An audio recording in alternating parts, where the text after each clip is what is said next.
here. Okay. Oh, no problem. Hey, All Sugar Plum. right.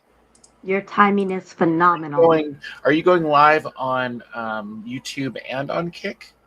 Yeah. Is that the idea? Yes. Okay, Yep. And I actually just hit the live button. So perfect. since we're all here, No, not on mommy's new computer. and chat, we got. All right. Girl. So, Girl. We're live. yep, we are live. Hello. We are live. Hi, Sugar Plum. There we go. That's a little bit better. Well, now I'm super double letterbox. It sucks. Oh, no, it's fine.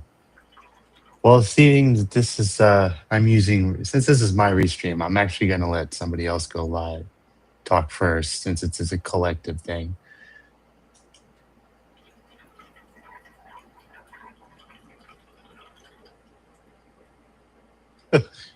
We're not Okay. gonna, okay. Yeah, Okay. I was gonna say. Welcome, everyone. This is the 3-year anniversary of TYT MODS QUIT. With us, we have me, Adrian Vixen, Forbezilla, John Ross, Pendulous Dragon, and Fighting Gale. We are all happy to be here and talk about our collective resignation and our withdrawal of support from the Young Turks 3 years ago today. And we are also, I want to note, sadly missing one of our good friends, comrades, and siblings. We want to pay special homage tonight to our friend Spectraphonic, who unfortunately passed away and is not able to be with us anymore. And we miss them dearly. So welcome, everybody. And I think we're going to start with what we've been up to. Where do we want to go from here, guys? Or do we want to rehash a little bit about why we left? Start off with that. I think it's appropriate to rehash why we left to kind of keep the viewers informed. Sure, great. Well, So, we do have the TYT resignation letter. We can make sure to post that in chat. Give me just a second. We can get that on the.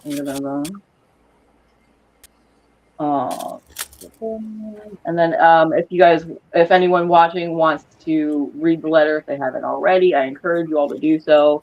It was written by a number of us.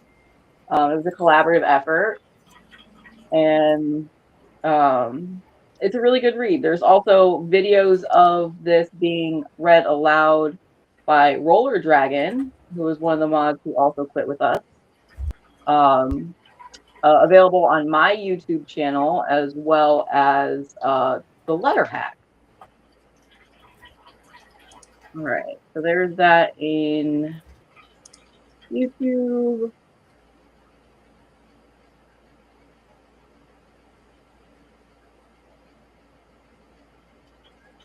There we go. Pulling up pic. Sorry for the. We have Restream Bot. We have Restream Bot. It's already over there. Cool. yeah. Convenient. I thought I had to open up the other chat. Okay. Hi, everybody. Hi, Devin Joker. Welcome in. Okay. Got a little doggo friend joining us too. That's awesome. I got Princess. Doggies and kitties and. Yeah, I'm house sitting. I'm house sitting for a friend. So, but his cat is out hiding. I'm hopeful that maybe that she might come out and go on stream. But who knows? A little leftist who I sexually harass every chance I get. Because if I'm well known for anything, it's sexually harassing everyone. An equal opportunity. Equal opportunity harasser, man. Rough job, but someone's got to do it.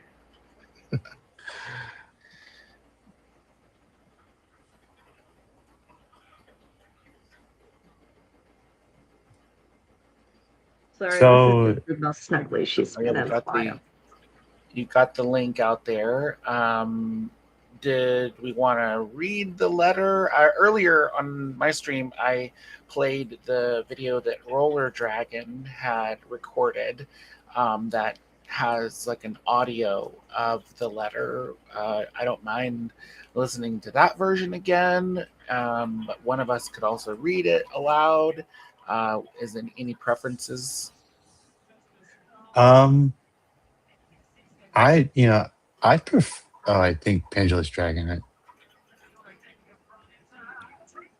Pendulous Don't Dragon, know. I can't hear you, by the way. Are you muted? Yeah. By any chance? Yeah. I can Let's see see your if mouth I can. moving, but I can't actually hear Yeah, the audio I'm from sorry.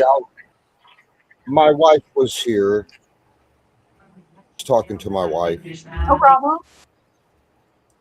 Oh, gotcha. Sorry. Hi, Mrs. Dragon. Yes, Yeah, it's hello. okay. Hi, everyone is doing well. So do we want to listen? Can be expected. Right. I know. Whenever I see anybody these days, I'm like, how are you? But how are you is always such a loaded question because everyone's dealing with so much right now. But Yeah. thank you for those well wishes. Exactly.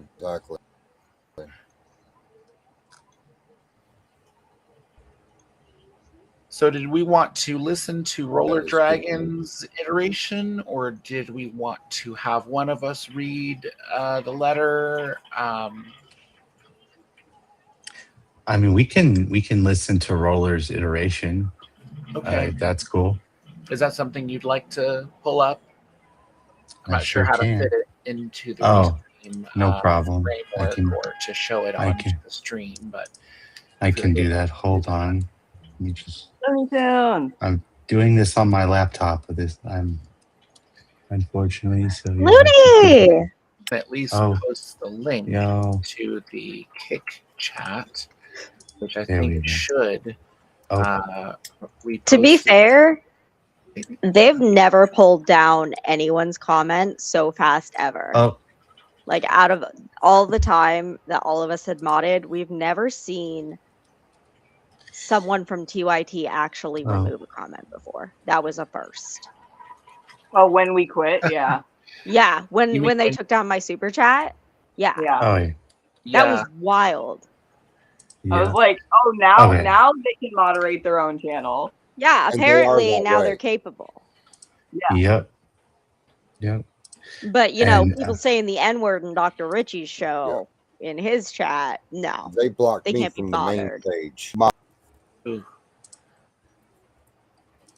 So I get a just give me a second. Well, I don't know if I can switch my camera, but I can tell you this, that the kitty has now got at my feet, so she's come out.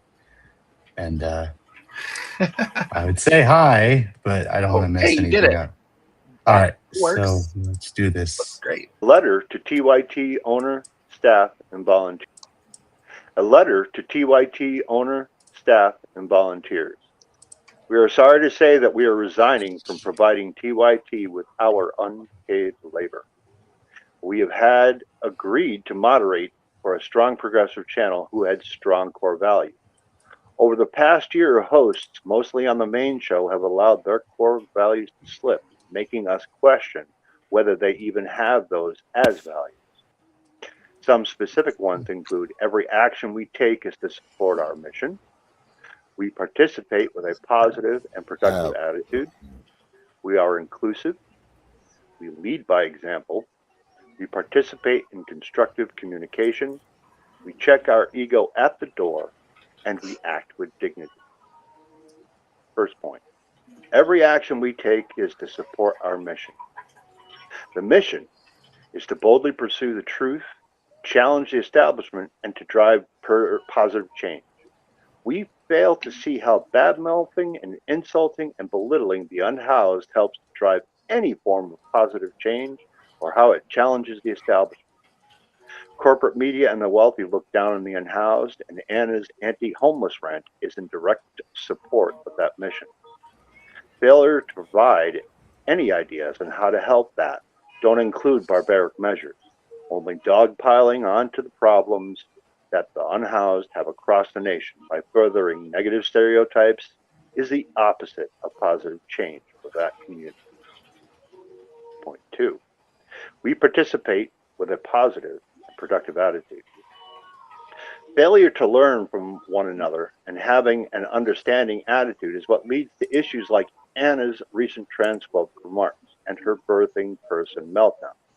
She is refusing to learn from the immense pushback from the community and former fellow hosts such as Benny Carrillo and Sandy Lola.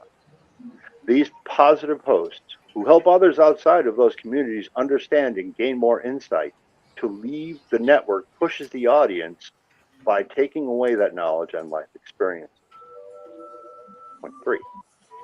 We are inclusive. How can one be inclusive if they fail to learn from the mistakes, apologize for the lack of knowledge, and grow as a person? Anna clearly stated during an interview on another show, "I'm uncomfortable with talking with non-white people." That is the least inclusive statement we have ever heard. Core tenets of progressive politics include fighting for the oppressed, especially when it is unpopular. We act based on values, not on what polls say. It is incredibly harmful to marginalized groups like non-binary folks to not be included in the language that directly affects them. This is inherently regressive and exclusionary. Point 4. We lead by example. While moderating, all of us have had to get the chat under control over statements made by the hosts. This tends to happen on the main show more than any other TYT live chat. The hosts make comments that are exclusive, sexist, racist, transphobic. With TYT being such a large platform and having such a far reach, these toxic statements and views are heard by the viewer, who start to believe them. It continues to perpetuate harmful stereotypes and pushes the network to the right, not the left. We understand that not everyone will be in the same space, and we need to meet people where they're at. How can we meet someone who doesn't want us to meet them, but just wants to pull us towards them? This has been making the network exclusionary to fellow leftists and those who are dipping their toe into the progressive sphere. There's a worry about the main show host being stuck in their own echo chamber to the point that they can no longer lead by example. We participate in constructive communication. We work to actively spread mutual respect and to dampen aggression and distrust. We work outwardly and cohesively, not inwardly and divisively. We need diversity in our community and strive for it. I understand wanting to be an ally, but if you don't listen to those from the community you're trying to ally yourself with and try to understand why what you said was hurtful or wrong, and that it is on them for refusing to participate in those conversations that need to happen to promote growth and to help spread those values. We check our ego at the door. There seems to be a serious ego problem with Cenk and Anna on the main show. Whether neither is able to check their ego and allow themselves to be wrong or even be able to confront the possibility of them being wrong. Within 3 months, Anna went from not having an issue with trans people to saying that they're uppity. She has been in the media long enough to know that it is hard to believe that she just got swayed by someone else's talking points. Despite this and the pushback she gave, the saddest non-apology that was only lacking a ukulele, and placed blame on Twitter, saying that people pushed Benny to quit. None of us have ever seen anyone talking about Benny leaving or needing to leave due to transphobia. Anna is refusing to take responsibility for her own actions and statements. We act with dignity. Refusing to own up to your own actions, statements, and the shows you go on and the topics you discuss is a lack of dignity.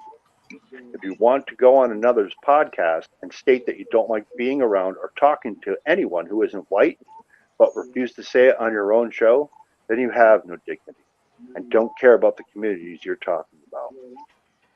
We'd like to thank you for understanding, and we hope that this will help wake up either the hosts or the chat to these right-wing talking points and the hatred that is currently being spewed on the main show. Duly signed YouTube moderators Vitingale, Lindsay Robb, Adrian Vixen, myself, Roller Dragon, Goddess Four Winds, Orbzilla, Zero PE, John Ross, and Spectraphonic. Thank you.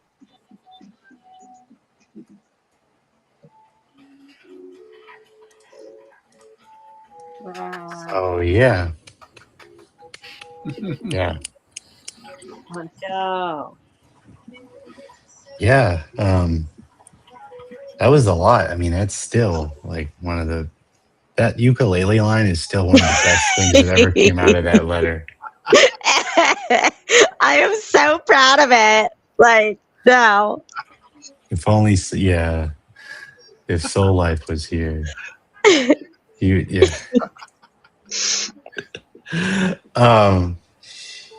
Yeah. I mean, it's hard to believe just looking at, just hearing that it's been 3 years. I mean, I was telling my friend this morning, it seems just like yesterday that we took this collective action. I noticed also we lost the Pendulous Dragon left. I think he's having internet trouble, computer trouble. But yeah, it's hard to believe that it's been 3 years. Sometimes it feels just like yesterday. Does it feel that way to any of you? Honestly, it doesn't feel like it's been 3 years. I mean, a year, yeah, I can believe that, but it does not feel like 3. For me, it feels like it hasn't been that long, but at the same time, it also feels like it's been like a decade. yeah. Like so much has happened since then, and like my life has changed a lot since then. So I'm like, wow, that was only 3 years ago. But then it's like, it's at the same time, it doesn't feel. I don't know. Maybe, yeah. I guess for me, it's the opposite. Where I'm like, that was only 3 years ago. Like, because I'm like, oh yeah, I used to mod for TYT, and like that was before I even started streaming, and then I had like all these health problems, and so for me, it's really, yeah, it's just like, oh wow, that kind of flew by. I don't know. I feel like maybe it is both. Because like whenever like it gets brought up, I'm like, oh shit, yeah, I did. I quit that like a year ago. But then also I'm like, dude, I don't even fucking remember what I had for breakfast yesterday. Like, what year even is it, right? Yeah. We're all still stuck in pandemic mode, 5 or 6 years on. I mean, speak for yourselves. I leave the house. Oh, so do I. But, it's still pandemic mode for me. I'm actually looking at actually I could just do this. I have the stream pulled up on my phone. I can do this. Since leaving TYT, I've been modding channels on Twitch and YouTube and Discord. I'm coming to Adrian's kick soon after I set up my laptop. That's good. That's awesome. Let's go. Yeah, I can actually agree to this. I mean, also that you were the best. I'll say this: if it wasn't for you, Adrian, I wouldn't have been a mod. Like, you were my biggest. You were actually my biggest supporter for the Young Turks mod. And granted, we had some conversations about what to expect. And yeah, I remember talking to you about it. So, I mean, you gave me pretty much the rundown of what to expect, and I was willing to stick it out because, of course, because I made friends. Been friendly with y'all in the Discord for a year and was really interested, and and I wish I had started sooner. And I look back now, I think if it was up to any of you all and not the mod coordinator, you wouldn't have had me wait as long as I had to. I don't even know how long you waited, to be honest. Odd while. Like, there was like really no reason for it, but I do remember that now, looking back, that we were talking about having you, and we'd all agreed, and then it was still like a month went by, and then I think maybe 2 months. Yeah, it was 2 months. Yeah. I remember I applied in really December of 2022. Or then I think it was November of 2022. And then I had the phone meeting with Allison, the mod coordinator, and I got through that. And then the holidays came and went, and yeah, January, February, and then March, I finally got accepted. And I honestly, I'm thankfully I didn't decide to throw the towel in because I was getting frustrated at the long wait. I was valid. Yeah, I was messaging Adrian on Discord like every day during the main show. Like, I'm not trying to like prod and poke. I just want to know. I just want to know. And you're like, it's okay. It's okay. Let's just keep doing what you're doing. Like I was literally like, I'm hanging out in chat and I'm doing everything you asked me to do, and still nobody's giving me an answer. And I knew it wasn't any of you. Like I say, if it was up to any of you, you would have had me start sooner. And it would have been like, yeah. Oh, go ahead. Well, I want to say I appreciate the compliment and that I encouraged you and helped LT9K and stuff, but I want to give my compliment to Vitingale, who inspired me to become a mod, and say that I thought, like the way she addressed the chat, handled issues, and just like with the quickness and like the wonderful use of emojis is like Vitingale's game here. So I'm like, let's just give her the accolades she's due, because I believe Vitingale was the first, like one of the very first YouTube moderators of the main chat. Like I just remember Vitingale, like I had been in there a lot, and like one day there was a blue name, and I was like, and then Goddess 4 Wins, I think, was also right along that same time. And then I think I joined probably about a year after that, actually. Yeah, so 2020, 2021, and then 2022. When did you join Forbzilla? I don't remember. I started watching in 2020. I remember it was after Mbali, because Mbali was already a mod at the time. But yeah, V and Adrian both pretty much trained me. And I mostly wanted to start modding because there was nobody in Dr. Ritchie's show, and it quickly descended downhill without a moderator there. It was rough. It was really rough to be a watcher with just the slurs and the race baiting, and it was just it was pretty bad. So yeah, I definitely started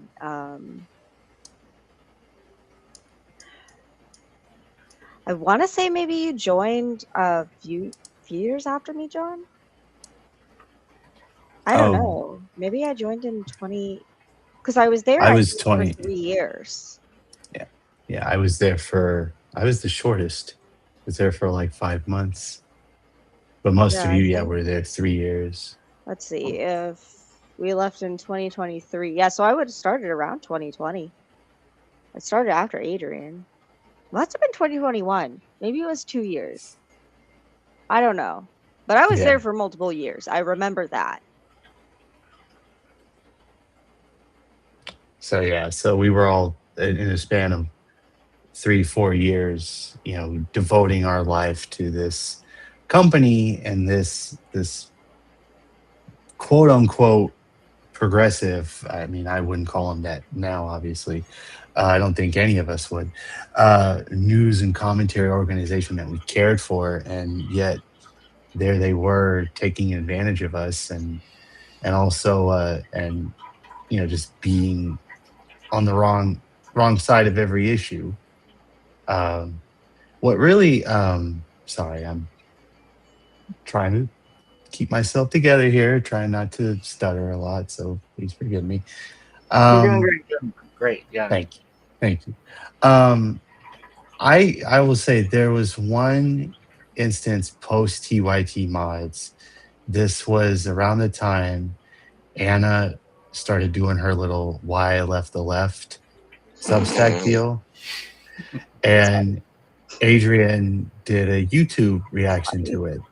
I remember that. I was thinking about that today. And I tell people anytime Anna brings this up, which she did recently on another right-wing podcast, to go watch that full video because it explains well enough how Jank and Anna particularly have pivoted. And I was interested to know that something happened 5 or 6 months prior that where Jank and Anna started laughing off using inclusive language. Can anyone? I mean, because that was before my time.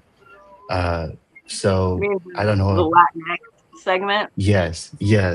So say I never really watched the main show. I was usually just in the morning shows, and after Doc's show, I was pretty much exclusively just working because I always moderated while I worked. Mm-hmm. I just watched the morning shows, but had to put my head down and get shit done in the afternoon because the main show came on at 2 p.m. my time and ran till 4 p.m., which is when I got off work. So timing didn't work out for me. So I missed a lot of their stuff. Everything else I had to hear through people who watched the main show and the other shows that I modded. And if something was rough enough that it got brought up in another show. So I unfortunately did not see as much of what was going on as everyone else did. Mm-hmm. But was that the beginning of the end, do you think, Adrian? Them like using the Latinx laughing off and being like, this is why the left is going too far. And it's like, don't you kind of think, or actually not kind of think that this was the beginning of the end for them as a leftist organization? No, I think the beginning of going downhill was prior to that. About a few months prior to that was when I started noticing a shift. They had done another segment. I can't quite remember what it was, but I remember having a really bad reaction to it, and I know some of the other mods did as well. And then there was shortly thereafter the birthing person meltdown. God, I don't know how she went from like, I don't care about your religion, but your religion doesn't get to dictate me, to her birthing person meltdown. That time span, bro, what happened? I think we had. Go ahead.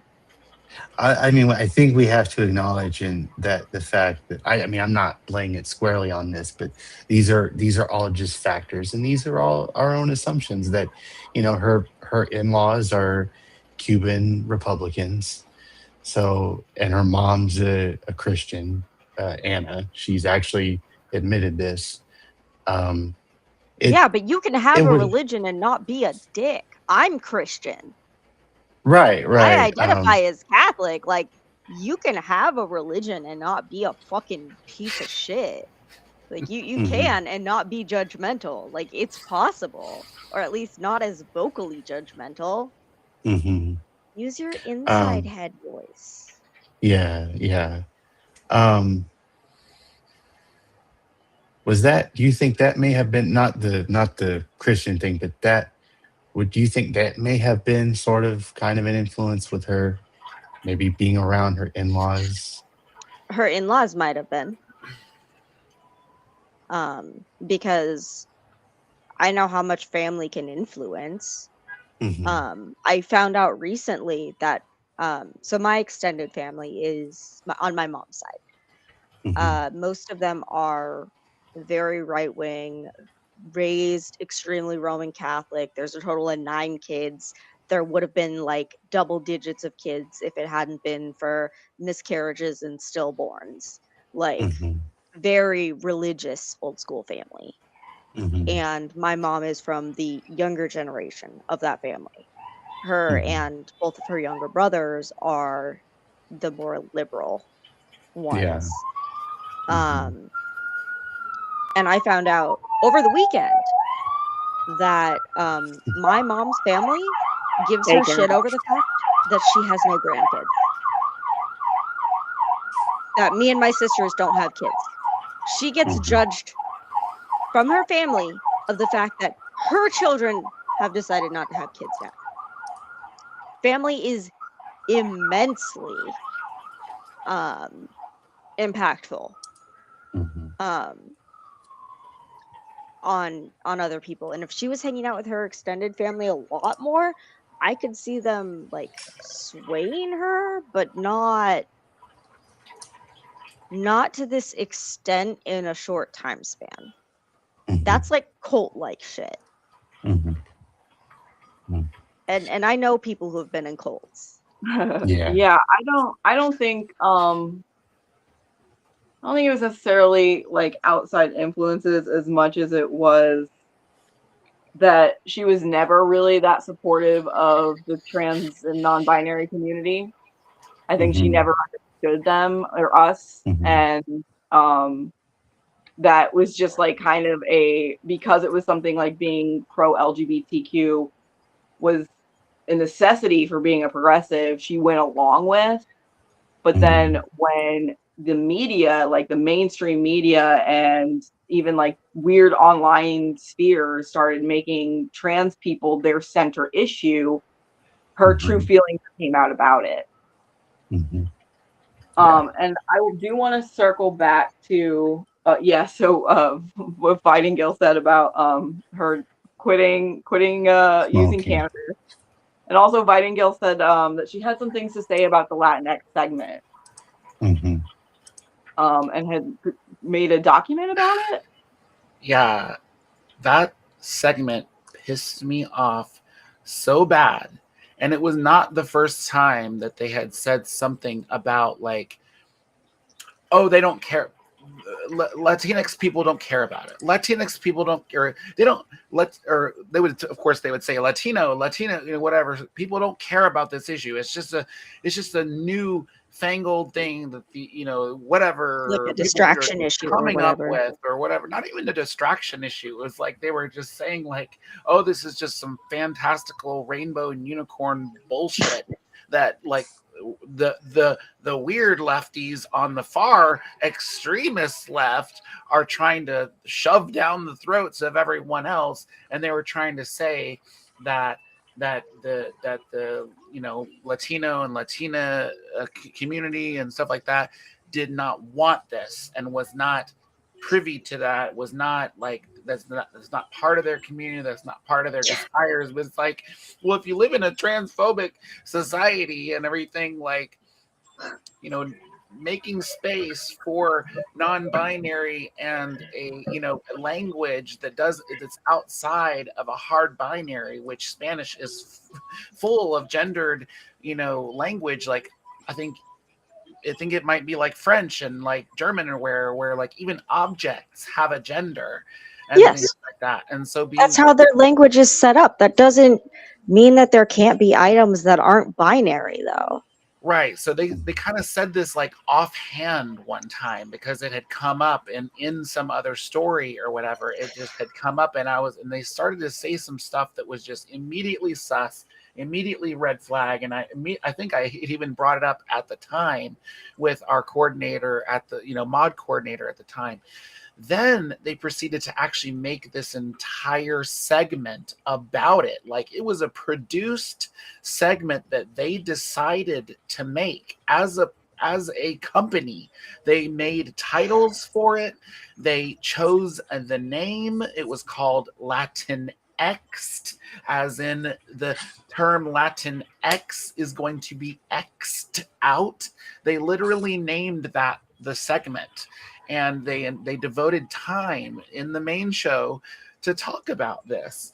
And this was such an upsetting thing to me that I ended up contacting our mod coordinator at the time.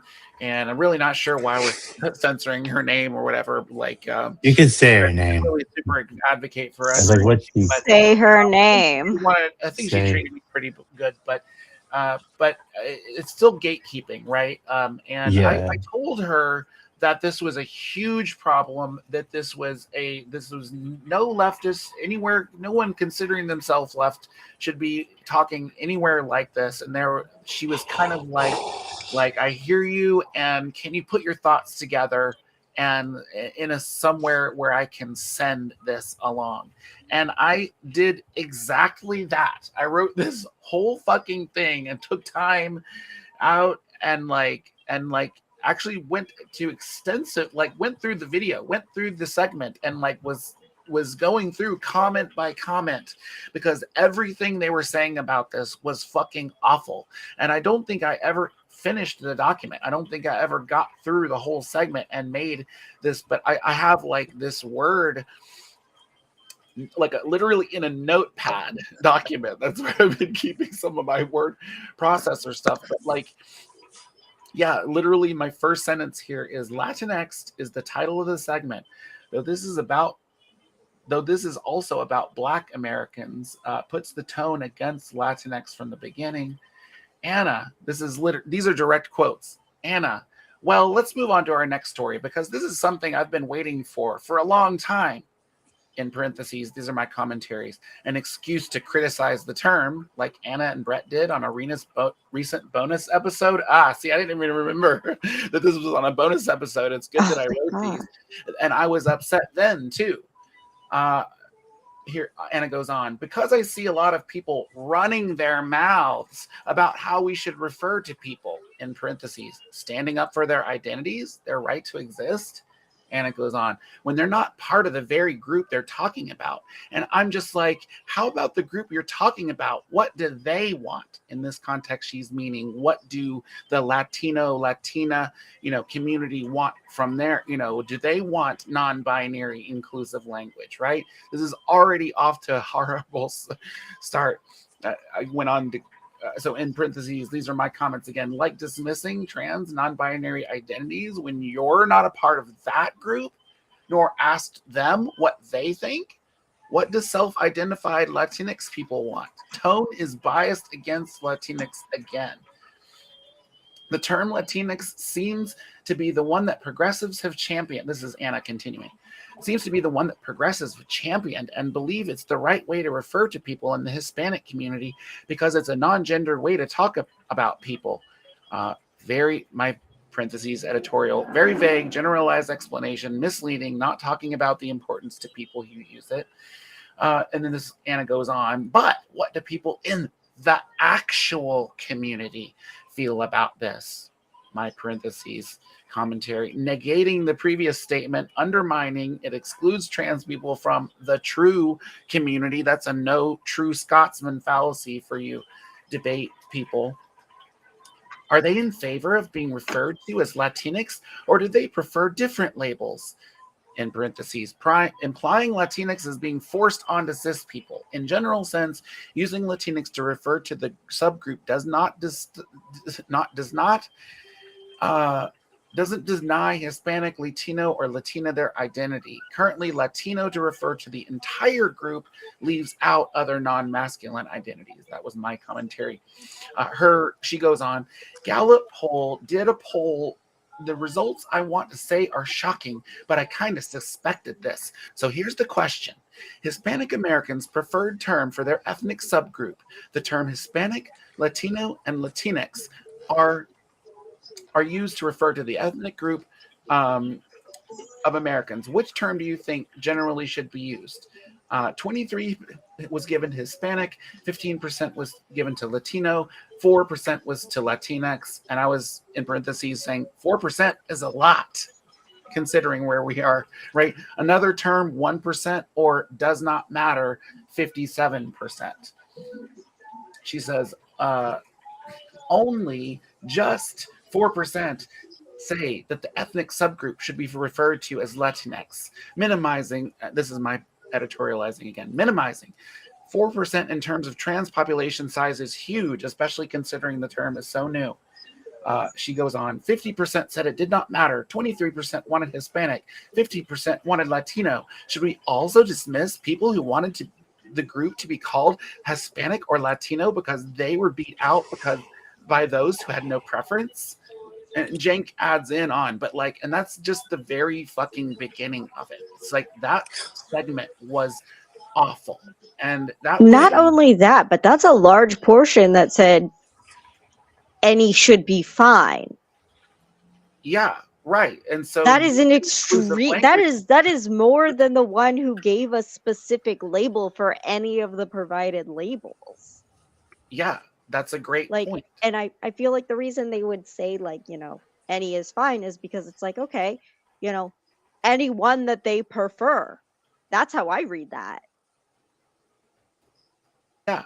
So if given the choice of like using inclusive language or, you know, whatever, some other option, they'll be like, fine, I'm just going to call you what you want. You know, like it's no big deal. But then they had to make it into a big deal. I could go like on and I could like read my whole little document here if y'all want me to, and like it might give us some things to like jump off of. But like, yeah, I think I had also said in the chat that I had looked at the details of that file. I created that document in what does it say? August 2021, and I had just started modding in maybe like middle of 2020, and so that's only 1 year. That's only 1 year into like modding for them, and like probably a good, you know, just under 2 years before hashtag TYT mods quit, which is like shocking, you know, like what the fuck? I feel like I vaguely remember this segment because I remember the poll in specific. Like I didn't remember like the exact results, but I remember there being a poll brought up about preferred names, which is kind of insidious too, because it's like using numbers and facts and science, you know, which generally the left tends to value more over like conservatives and stuff like that, to do erasure against a marginalized group. And yeah, you know, I remember saying in the chat when like 4% being for the non-binary or Latinx is how they want to be referred to. That's twice as many people as statistically are trans or non-binary. So I'm like, that makes perfect fucking sense. Like, and like, I don't think like Addie, the idea that anyone was suggesting Latinx replace Latino, Latina, Latine, that was never the case. There was never a push for that. It was giving people who are of that heritage and of that ethnic group who are non-binary a fucking choice. And that was too much for them. That's the left going max left. It's that shit, what's it called? Where they think just because another group gains something means that they lose something. It's like they think, oh, well, if they start using the term Latinx and Latino is suddenly gone. They've taken away the masculine word. They've taken away my rights as a white man to be better off than everyone else. Like that is how it feels. God, I fucking hate people. Yeah, it's a very. I'm gonna be throwing hands by the end of this. It's a very conservative view, and it's a very closed-minded view that more rights for another group means fewer rights for me. And I'm like, that's not 100%. not progressive, not leftist. Rights for me and not for the. That's not even very liberal, right? That's pretty fucking conservative. I don't know if I can switch my camera because. You try to show Cherry? Yeah, the cat is. Kitty break. That's what I keep getting distracted by is the cats. I don't know if I can mirror my camera or video settings. No, I don't know. It's not going to let me switch my camera around. That's the thing with Restream. By the end, I'm gonna be too fucking like. She used to jump on people's laps, but you know, I think it's because I'm too high of a chair. Yeah. Lower the chair.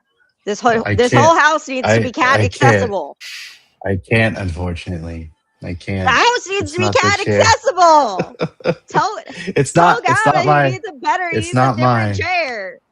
It's not my house, so I'm just house sitting. Tell Gavin he needs a better chair that's cherry accessible. Well, you know what? I could probably move to the couch and then to the sofa. But yeah, I mean, that's all. I mean, that was a lot to take in. Yeah, that's just really, I agree. That's just really, it's not good, basically. It's not great. And the fact that they've even gone even downhill since then. Not surprising, but still. Well, you know, once you start going downhill, you just pick up speed. Yeah, that is true. So, yeah, so we go in. So we go into to when I joined, and then you got the election in LA. I know there was a, you know, none of us live in California, so we really don't know. But then there was Rick Caruso and Karen Bass, and I know that Jank. Were you going to say something, Adrian? No. I was just saying, oh yeah, like I remember. Because I was like, wait, which election? I was thinking of one that I was like, we already quit by then. And I'm like, no, you're right. Yeah. So there was that. And then they had that creep senator who I'm not going to name, but they had him on the show to do like election analysis with, like, I think it was Nina Turner. And I know a lot of those far lefties that Anna was talking about rightfully so, had an issue with it. And there were just so many red flags there that were starting to happen. And I think that was deep in when I wasn't watching the main show. Because after they got rid of the replay, I never watched it. Mm-hmm. That's probably how come I knew about some stuff happening. And this is kind of how I feel about it. I mean, my reflection on this 3 years on is how the mods were treated. As we say, there was unpaid labor. There was more work to be held on top of the main stuff that we were supposed to do. And I know, yeah, definitely it was. I agree, Forbezilla. There was, Vitingo, I think one of the first times we actually met after I'd been as a mod, you mentioned this, what you would call pathway to employment. You actually brought it up in your Purple Site stream today.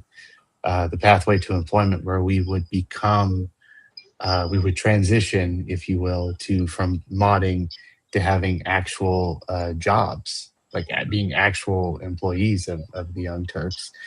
Because for me, retrospectively, this did really feel like a 9-to-5 job in the way that they were having us do all the major work. So yeah, it made sense if they were going to make us do all that work, do the 9-to-5 job. Sorry, the cat's a little distracting. Then we should be paid like one. And I know there was some talk about that and about getting paid, and each time, it got shut down. I know that in that YouTube, you talked about, Adrian, that you actually spoke to Allison, the mod coordinator, and actually said, "Hey, let's talk about this," because you were expected to be paid, and it's like, let's talk about this. And I don't mean to put you on the spot any further, but I can recall you having a GoFundMe because you were struggling to pay rent and put food on the table and pay for your meds, and and you were told no. You were like, hey, this company that I volunteer for is telling me no, I can't put my GoFundMe in the chat because it somehow violates their terms of service, which for me is quite ironic considering the fact that they still do ask their chat for God knows how much in super chat money. So it's like, if they could do that, how's about they let you be able to let the chat help the chat support you? And I guarantee you, Adrian, 1000%, actually 99.999% guarantee you, had they let you do that, the chat would have came through for you. Yeah. The audience would have came through. While she was able to, I know a lot of people did donate because I remember seeing people comment that they did donate when she would share the link sometimes. Yeah, before they told me I couldn't, I was able to share it a few times in there. And yeah, it helped me survive for a little bit. And then part of it that really upset me though is like I got asked by another mod to join the mod team. And like on a completely separate platform on Facebook, I think. And then I met with Allison and I, interviewed and I applied and everything. Not once did they tell me it was a volunteer position. And like, you went through the I contract. did not know I wasn't going to be paid. So I was like very excited, and then I had to take a little bit of time off because I was in and out of the hospital so much. My health really, really tanked. Like I was very, very sick for a while. And yeah, like then when I got back into it, I was like, I can't go back to work. I'm applying for disability, which I didn't get. And, I'm like, the only thing I can do is make a fundraiser. And I'm like, great, I volunteer for this progressive organization with a massive audience. I should be able to make it. And they're like, no, we can't have you siphoning our dollars for our new studio so you can live. The Poly Market Studio? Oh, this was before that, but yes. I know, but I still have to throw shade at that name. Yeah. Union Busters. The principle that they needed that I was going, instead of people giving money to the show, they'd be giving money to me, and that was unacceptable. And I'm like, it interferes with their bottom line. How dare?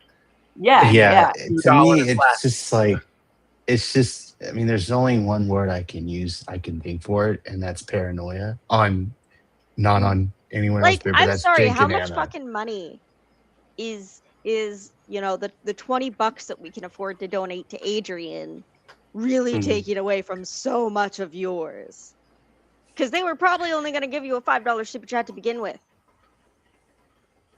You know how I said my fur baby's vet bill was $5,000? My work. So I got permission to send out an email to our office being like, hey, little man needed surgery. It was about $5,000. If you can donate a little bit to my GoFundMe, that helps. One of our attorneys, who I adopted this specific cat from, printed out my GoFundMe and put it in the break room and put it by my desk so people could see and scan it with their phone. That's awesome. The fucking night and day difference there is insane. And I work for a law firm. Right, that's just a law firm. That's not I work for a fucking law firm. And they were like, yeah, you can share the link in an email. And one of our fucking, by the way, this isn't just an attorney who works there. She's a fucking partner at the firm. Yeah. And she took the time to print it out, to send it to her wife so that her wife could donate to try to help me pay off his medical bills. Meanwhile, TYT's like, no, because you're taking $5 away from us. It just still pisses me off to this day that they're asking people. Why? You gave me the why, but it's not a good enough why.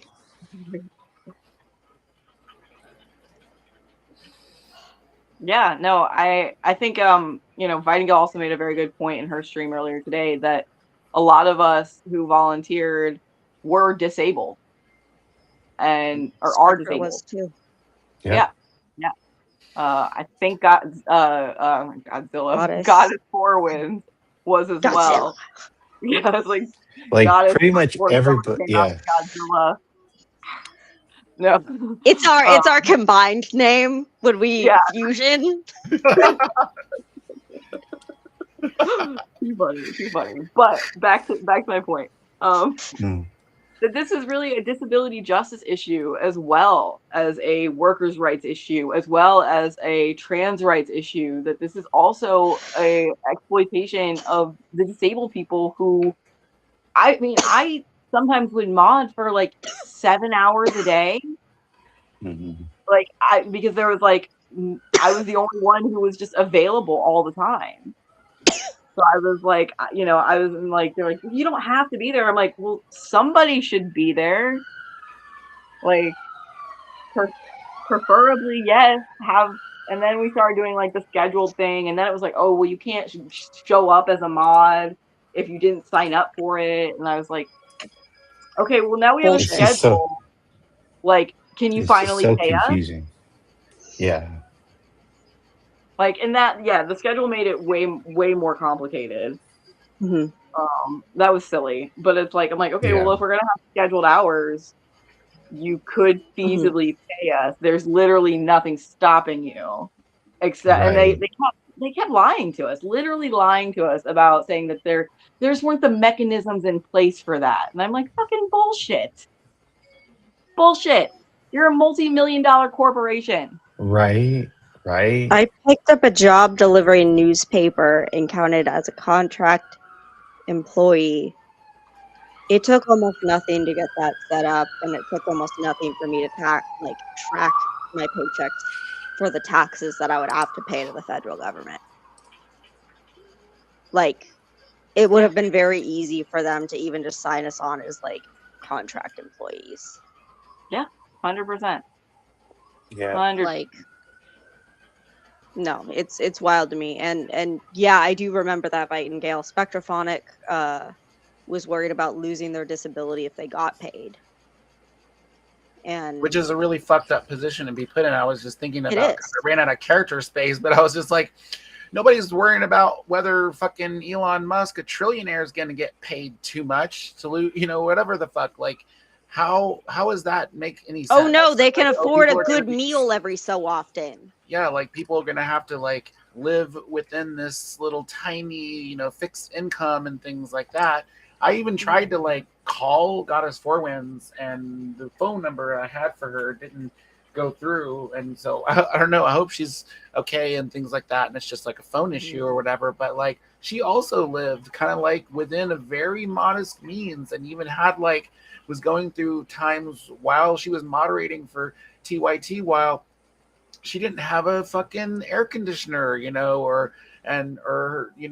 she lived, I think, in like a trailer or something like that, where like that would make a huge amount of difference, where in the computer that she was using, and like these kinds of things, when that could have been so much of an easy thing for them to help out with in some kind of way. They were literally contracting with a company to build computers. I don't remember if y'all remember that. They were like partnering with a computer company to like build like Arctic builds or something like that. When they could have built her computer for free or whatever, and like made that be a promotional thing, or like, and just the fact, like I had said this in chat a couple of times, John, but like part of the reason I think why your being mod was held up for so many weeks as it was because that conversation around the pathway to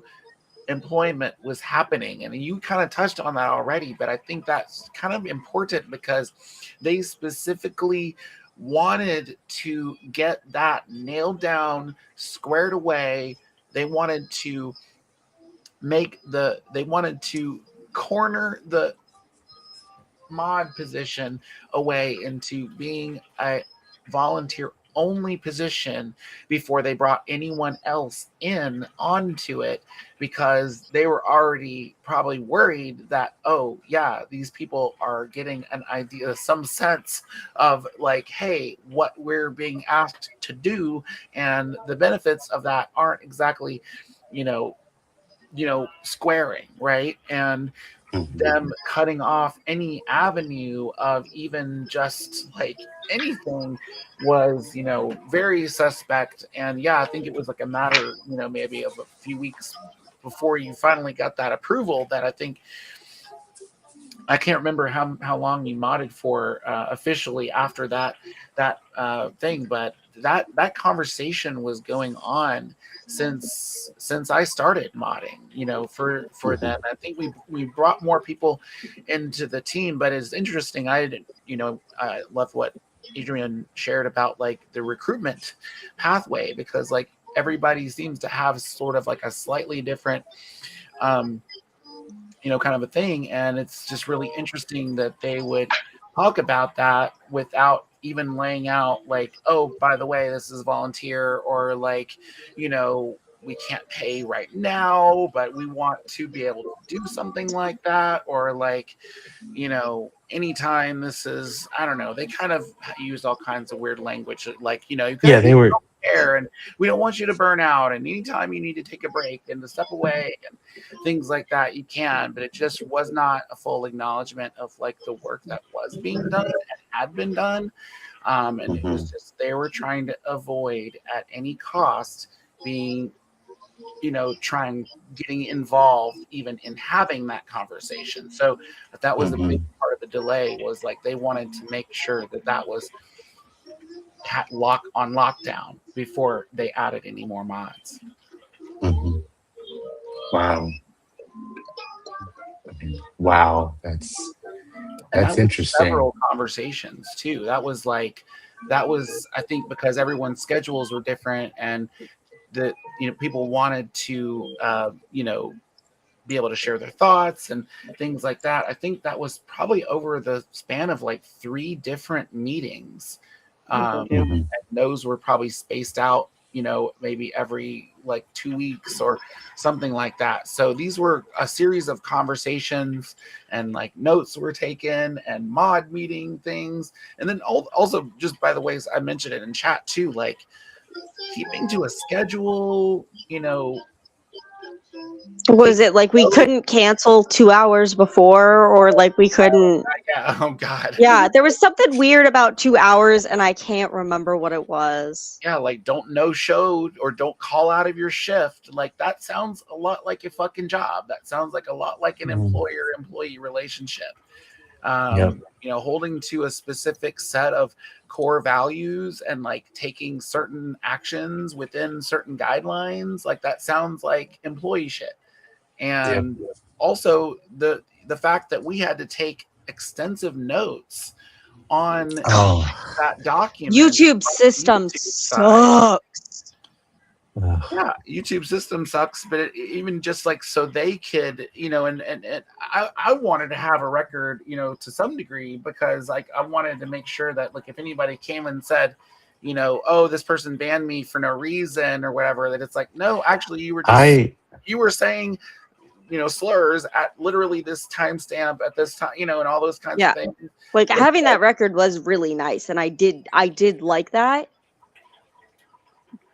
But when there was like, a fucking raid of trolls. Oh yeah. Yeah, I remember.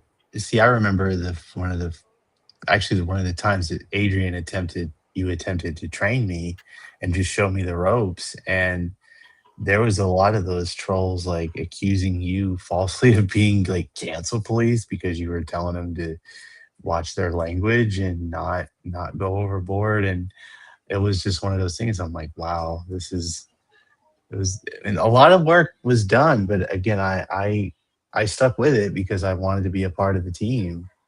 But yeah, I mean, I remember those YouTube notes. Those were really it was ridiculous.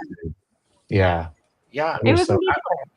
I'm glad you touched on that, because actually I just put it in chat, but yeah, the TYT main show got attacked by so many of those like bot raid or audience attack raids, that I took notes about that, kind of like about all the different ones. Like I remember there was like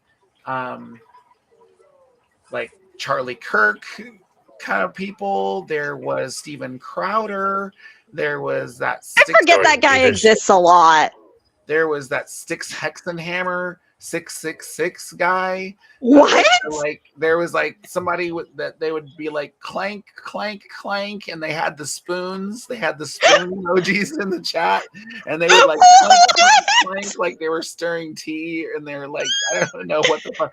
But like these people were all like, white supremacists, chud, like I think maybe even, Groiper kind of people, would come in. Also, when I think part of why they even considered having mods was because like of the election and things. I think they got one of those feeds where like I think some of their private videos even got like shared on all kinds of like, websites and stuff like that. And it got leaked and everything. And, but I mean, it was just, that's the way their chat was too. I mean, they neglected that from the get-go. From like when I started watching was actually more regularly. I was already aware of TYT and I kind of watched the show. But in March of 2020, when, I lost my job due to pandemic and there was like lockdown and stuff, that's kind of when I started watching the main show very regularly in the morning. And that was like it was like mostly unmoderated, but it wasn't the cesspool that TYT main show chat was.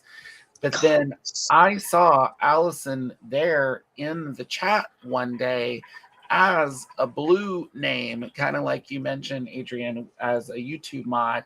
And I was like, oh my gosh, this is kind of my chance. I was like, I watch the show very regularly. I'm a very active, member of the community. I think we need, the space needs mods. Can I, volunteer? Can we connect to, or I don't know, volunteer maybe, I don't know. Or can I be a mod, basically? I mean, and that was kind of how that conversation got started. I think there was previously another person who had actually been the first Soul Life mod. Sorry. Soul Life, welcome in. Hey. What up, Soul? You've been talking about you behind your back. But like there would have been one other YouTube mod, but then I think due to their like school or their schedule or like the toll that it took, they were unable to kind of continue. So it was a long time from that point until they started having mods again. But I think the reason why I kind of started to think about the necessity of it was because of like some of those big influxes and things that they had. But yeah, it just was bizarre from like, I don't know.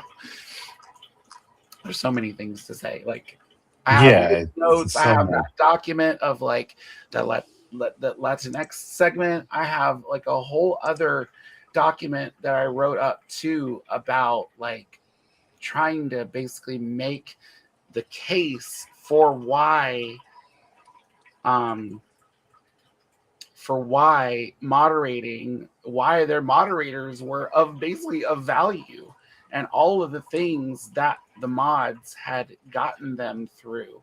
Like, let me read. This is just one section of one document, but yeah, things I've been through / done for TYT in the 8 months I've been a mod. This was created, obviously early on, but like election night, member chat infiltration. That was like, the Biden election, I believe. The election results, denial, stop the steal, January 6th insurrection, that was a huge day. Like even after there was the election, and everything. But then there was also like in the new year, that was the whole January 6th election, the force the vote hashtag with Jimmy Dore. How could I leave out Jimmy Dore?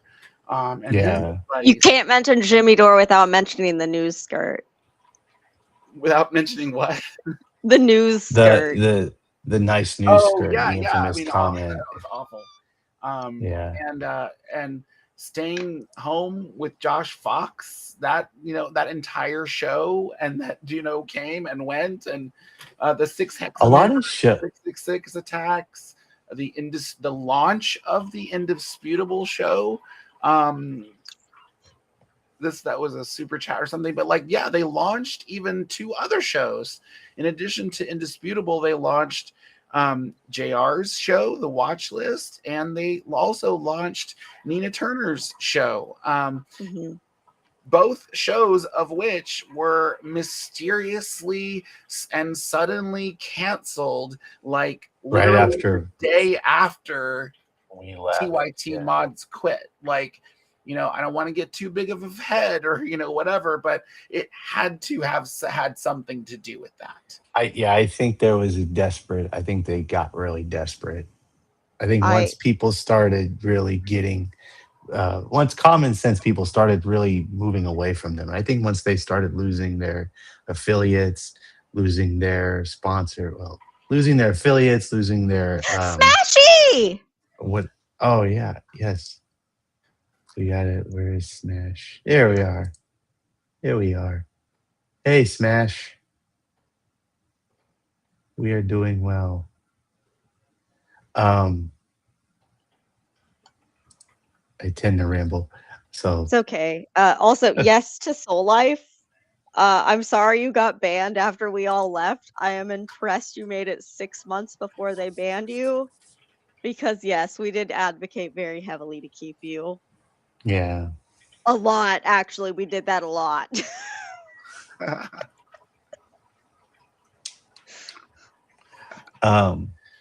Yeah, I mean, it's it was interesting to see how like all the people that were like affiliated with TYT, affiliated in some way or had like what was it, the MCN, and all of a sudden that stuff just lapsed, and it just people started really distancing themselves from TYT after that, and they started losing a lot of their people. And the even sadder part of it, subsequent, is that there's still people that defend them, and most of them are, dare I say, those little fanboys that do nothing but obsess over Anna day in and day out. Her perfect hair. It's just,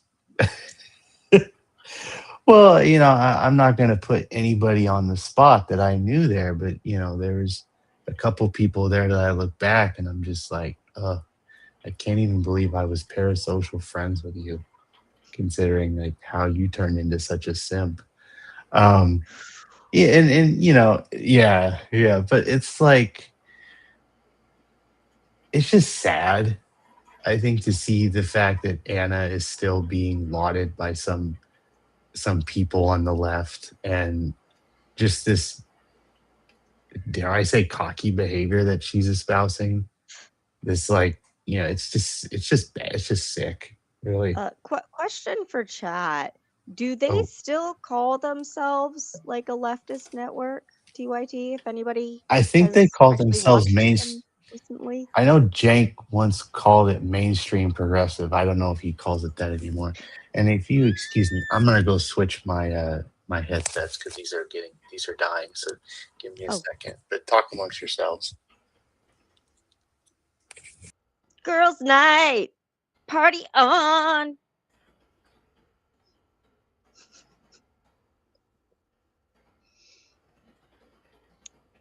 Okay, quick, he's gone. I wish.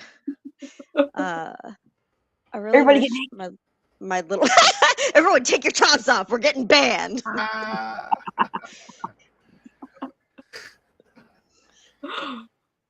joke. It's okay. To be fair, to get this top on, I couldn't pull it over my head. It had to go up, and it almost got stuck on my ass. It's very cute. But the problem is it's not like I don't have super broad shoulders, but like I couldn't without ripping it or popping a seam. So I was like, yeah, no, we're gonna somehow get this up past my ass. I don't know how, but curvy girl struggle, right? For real. Yeah. Also, the absolute honesty. So most of you already know I collect fashion dolls. In my fashion doll group, there's a pair of sisters who live in Southern California, and I love how absolutely real one of them is, because just randomly in the Discord chat when we are doing something, she'll be like, "God damn it, Karen Bass!" And I'm like, what'd she do? What did she do? Just randomly. And it's honestly one of the most beautiful things in the entire world. That's great. Also, one of my friends thinking Gavin Newsom was the governor of Florida, not California, despite the fact that she lives in California. Oh, wow. It was one of the funniest things. We're all like, okay. How do you not know? Like, he's your governor. That's funny. Some people are very unplugged politically. Honestly, I envy them. They're not creepy, Atticus. It's just beautiful. Yeah,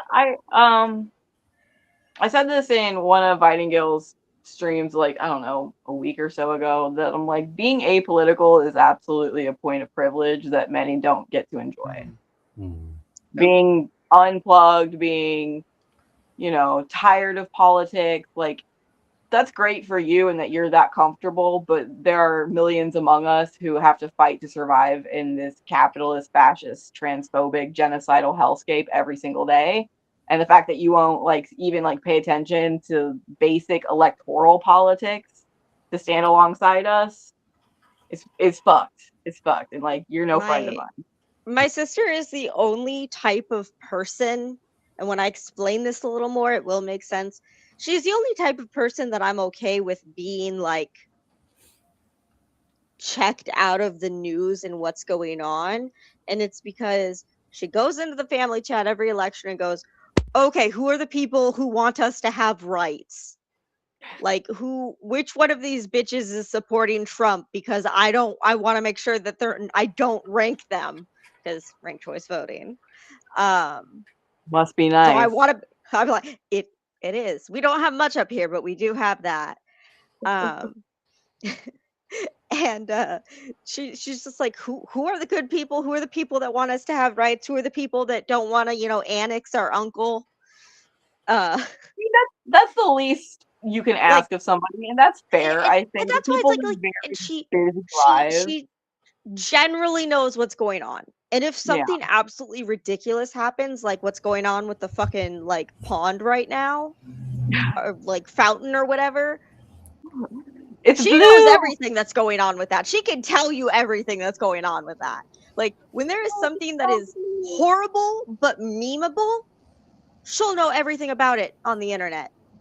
She will know everything that's going on with it, and I have to ask her. I have to ask her what's going on. So that's how come that's how complex it is. She is informed enough, and she always double checks with us to make sure who the people who are progressive or have progressive ideas, who she needs to be voting for. So that's why it's you do have the privilege of being checked out, because you stay just enough in to poke your head to see if the commercials are still playing or if the main show's back on. It's that's the only kind of checked out person that I'm okay with. I mean, I just tend to mix the leftist politics with just the gaming culture that I'm involved in. So that there's like, I mean, yeah, that's I know that might be a little tad bit weird, but if I don't want to stay out of the political game because, like Adrian said, you have to be involved. You have to keep yourself informed. So it's like, even if I don't want to talk about politics, that I'm still going to have to keep myself informed. So I might as well just use that and then do the other thing which I love, which is gaming, which I've been interested in. I've been gaming since I was 6 years old, so it's like, yeah.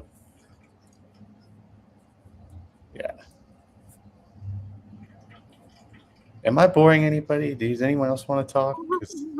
Sorry, I'm just.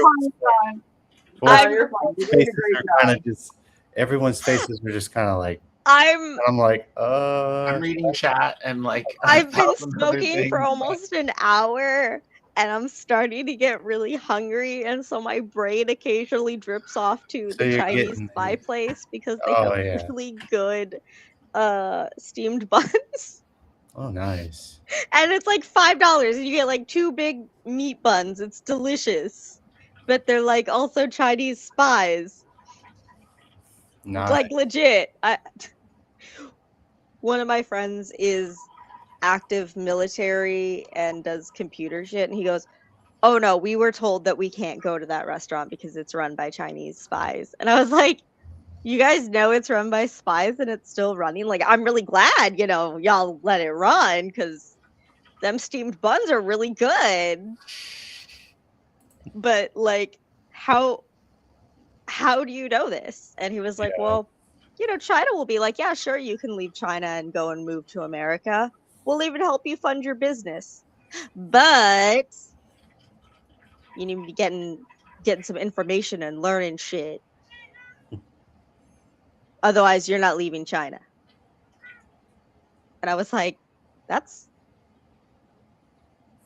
like kind of smart, actually. And again, thank you for letting it remain open, because the fucking steamed buns. My ass is ordering steamed buns for dinner, by the way. It sounds delicious. That sounds like a great form of self-care. Did I tell you? Did I mention that bus fares have now come back to Kansas City after 6 years of the bus being fare free? So now I have to, like, every other first of the month when I need to take the bus to see my relative, I have to get in line at like literally the crack of dawn and pay like reduced fare for a bus pass. That's disgusting. Yeah. Just to use the bus now. We have bus passes, but like I don't sanction steam bun me.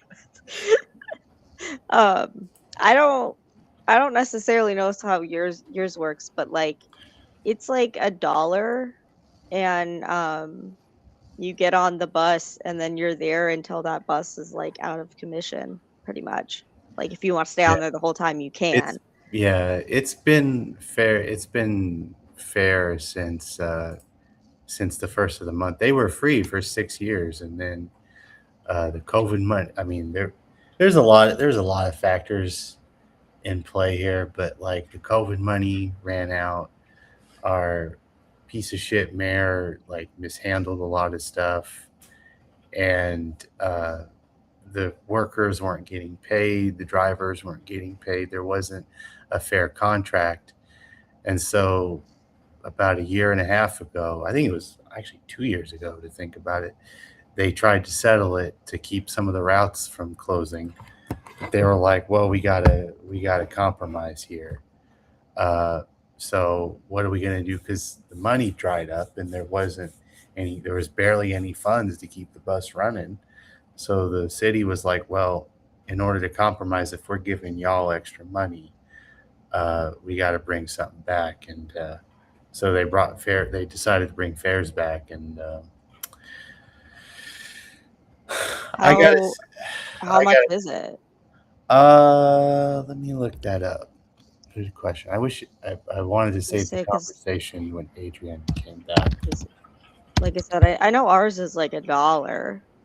So, Hey, Adrian. Perfect timing.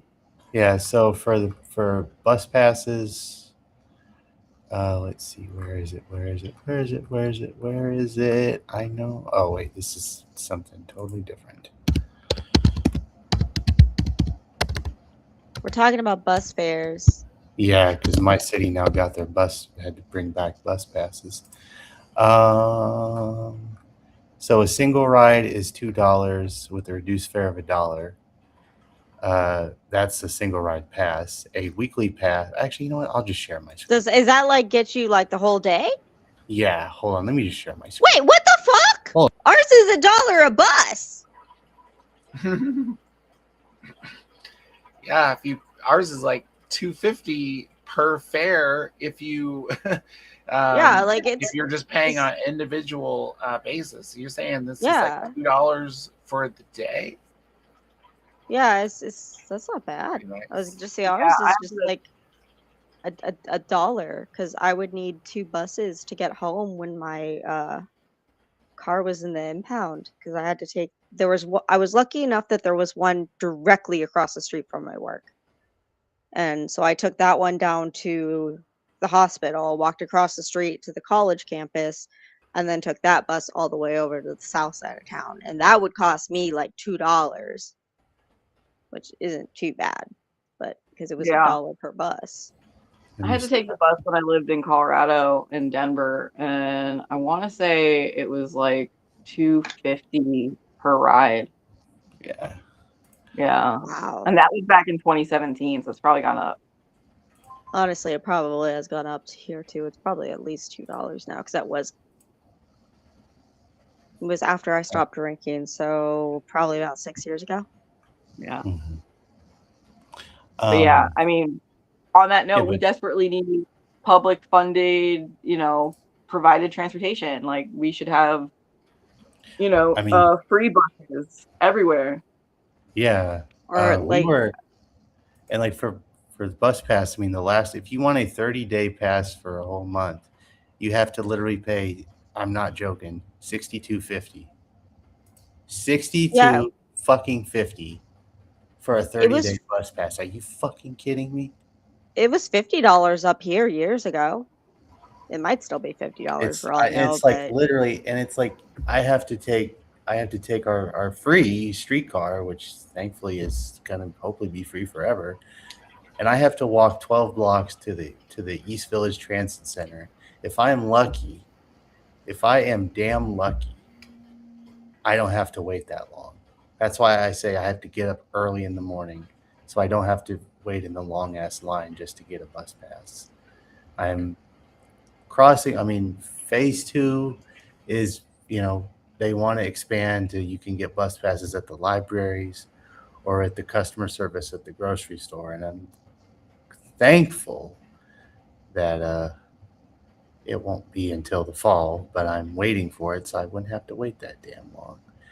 I guess what I'm trying to say is I'm impatient waiting in long lines, but who is, right? I think we're all super impatient.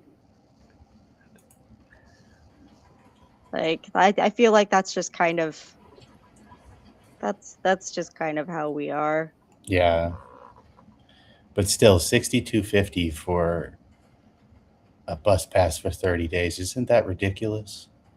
It's pretty ridiculous. Tell me I'm wrong. If I'm wrong, I was gonna say, like I said, ours was 50, so it doesn't seem that out there for me. It's pretty common, but I'd say it's ridiculous when we could have free. Like it could just be free. It could be paid for with tax revenue. Like that's which is what Kansas City, right, KC should have done. But again, our piece of shit mayor, at least the one in my town, could never do that. He mishandled the COVID money that was being used to pay for it, and then it dried up. And then again, there had to be some quote unquote compromises because the drivers and the workers weren't getting paid. They weren't getting paid fairly, and they tried to come up with a fair contract, and when they did, it was barely fair. And the city was like, "Well, we gotta compromise," and so they brought fares back. I recommend as a solution, and I'm stealing this from Marcus from Struggle 4, be in an organization. Oh, I sure am. There's not just you, John. I'm talking to everybody and the audience. But yeah, and be in an organization, especially right now. And that organization needs to have a critique of capitalism, imperialism, and be in coalition with other organizations that are doing the same thing. Mm-hmm.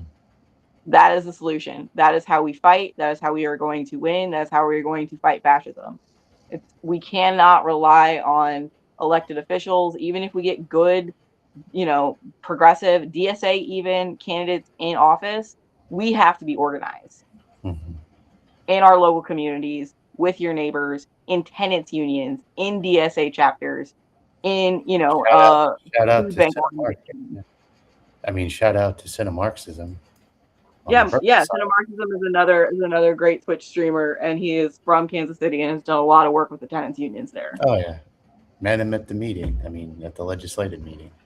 That's awesome. Well guy. So he's a well guy. Yeah, he's done fantastic work with the KC tenants, which I've been to their meetings, or I've tried to. So, but I get where they're coming from, because I mean, I live in Section 8 housing, and right now my building management just went through a total change of management, and for long story short, they screwed up my rent.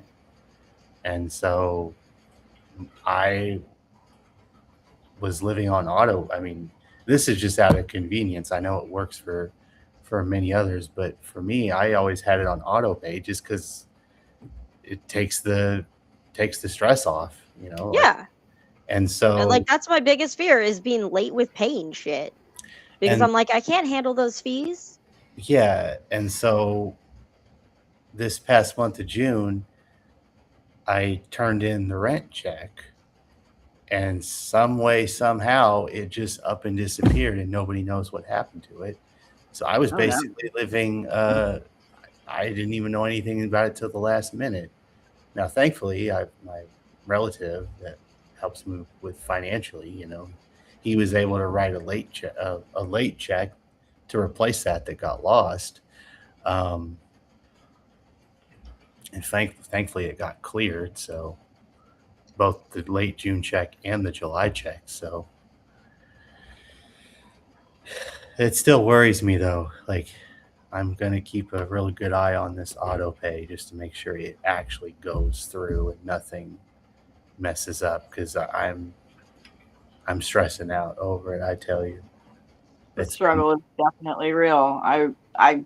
I'll share. I was not able to pay rent this month. I could not pay rent. I did not make enough money. I only was able to pay rent because of my bonus, because I have some pretty big expenses coming up. Also, Donald, I need to point this out. I misread that as first, because my brain read that as pumpkin spice latte. And I was like, I want to be a member of pumpkin spice latte.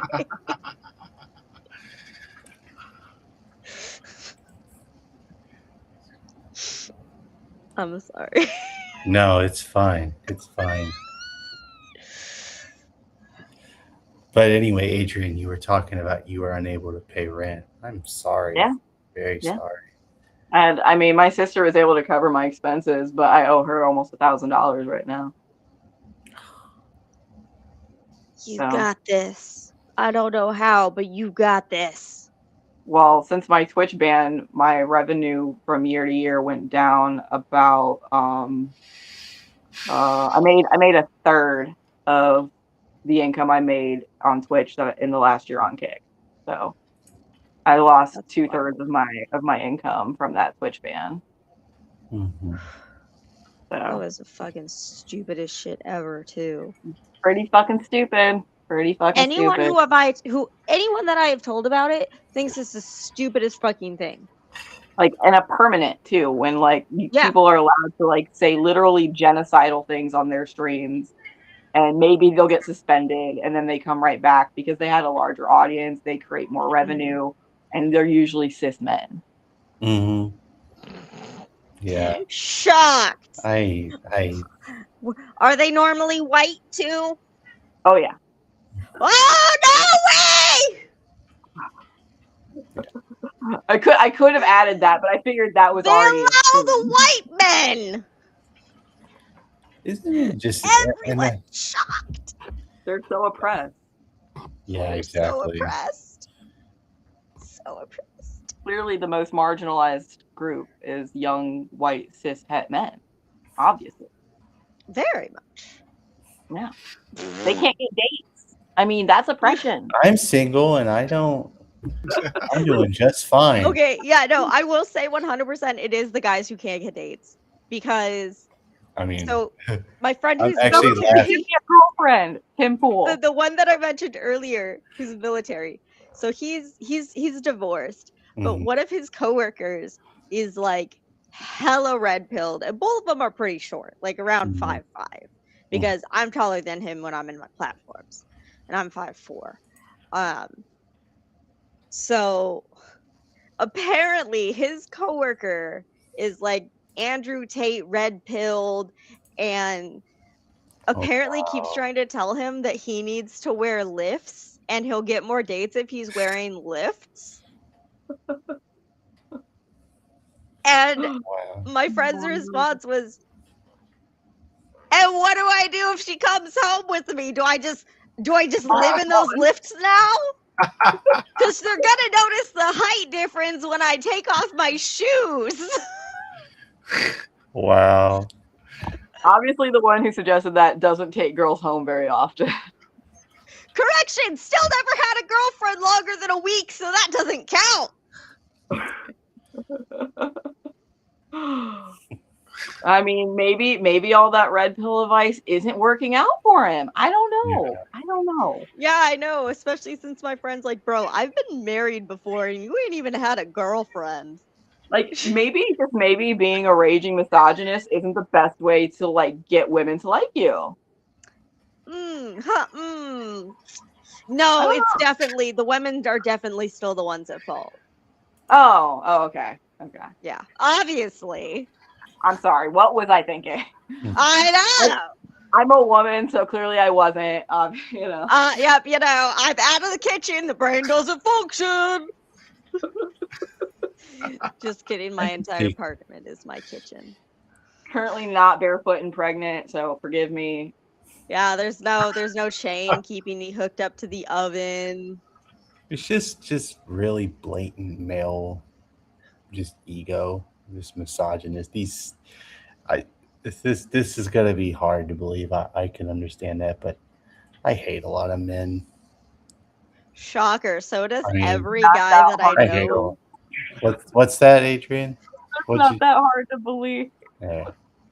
I mean, I just don't like a lot of them. I just think the favorite insult of mine is whenever a gay man is like, being gay isn't a choice, because if I could choose, I wouldn't choose to like men. Like, honestly, relatable. A lot of straight women say the same thing. Yeah.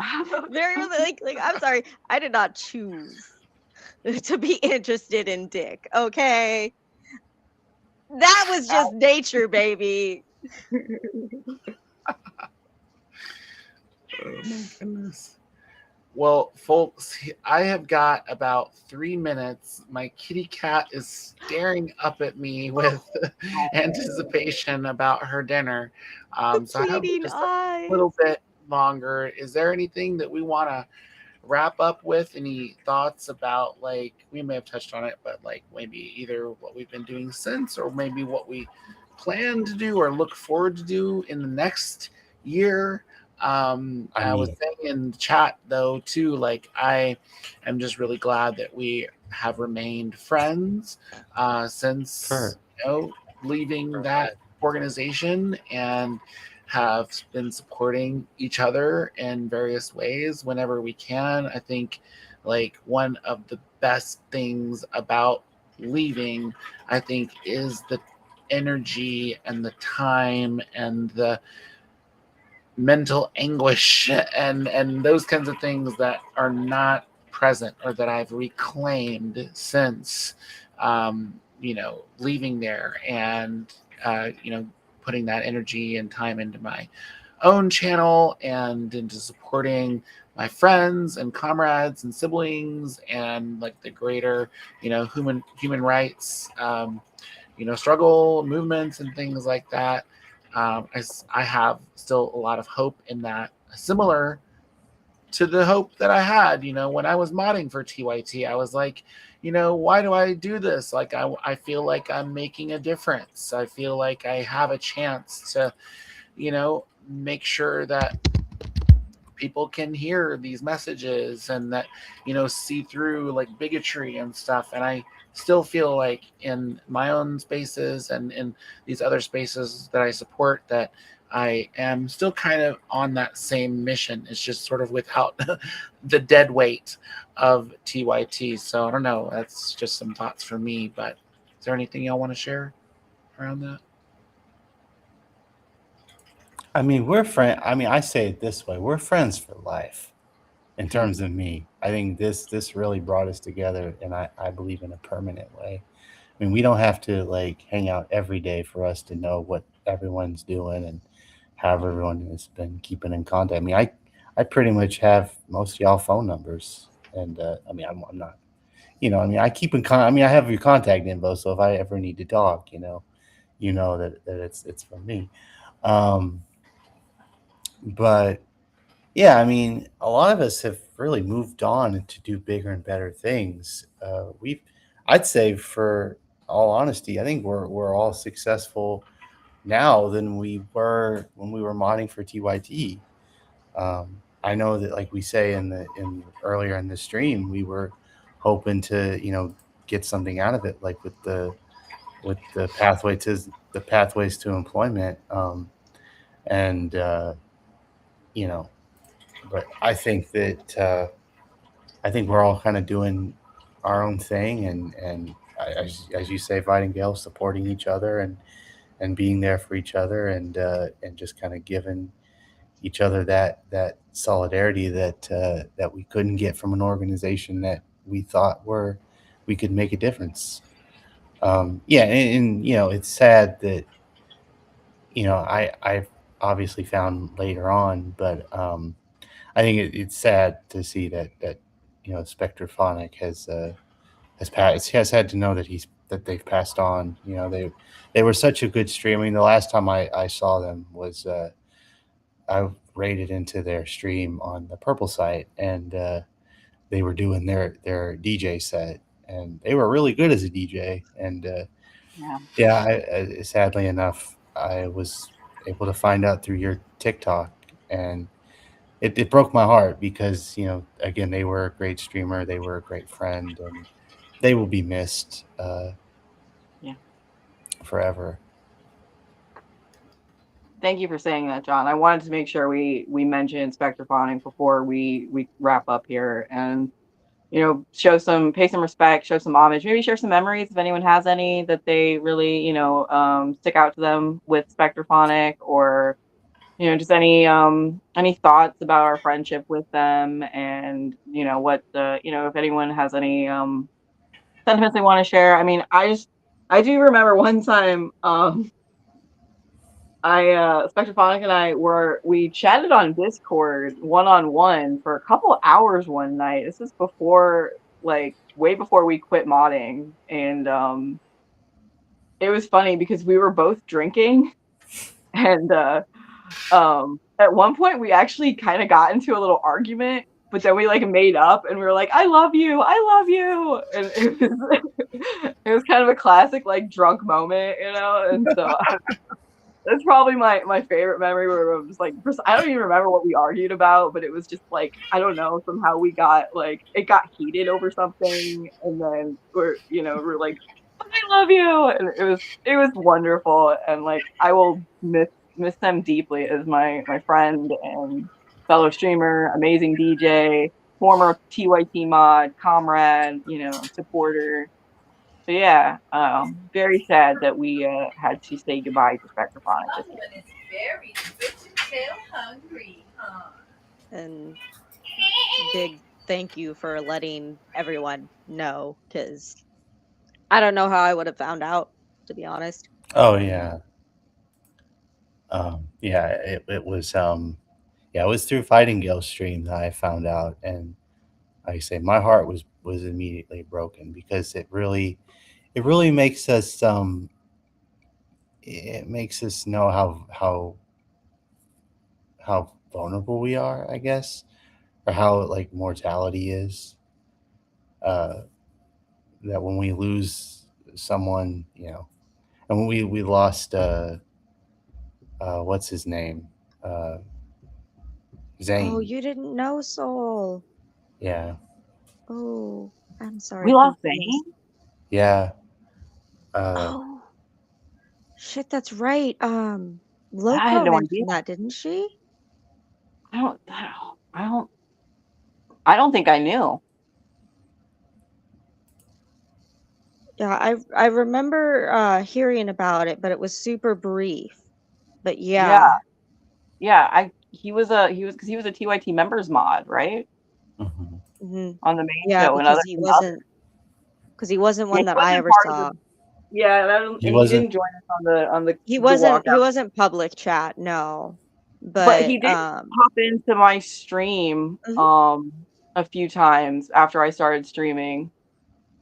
So yeah, he would pop in sometimes to That's sad. public, Yeah. but It's like we're losing a lot of our comrades so suddenly and so soon, and with I mean, they won't mind me saying, but Lindsay is going through some health issues recently.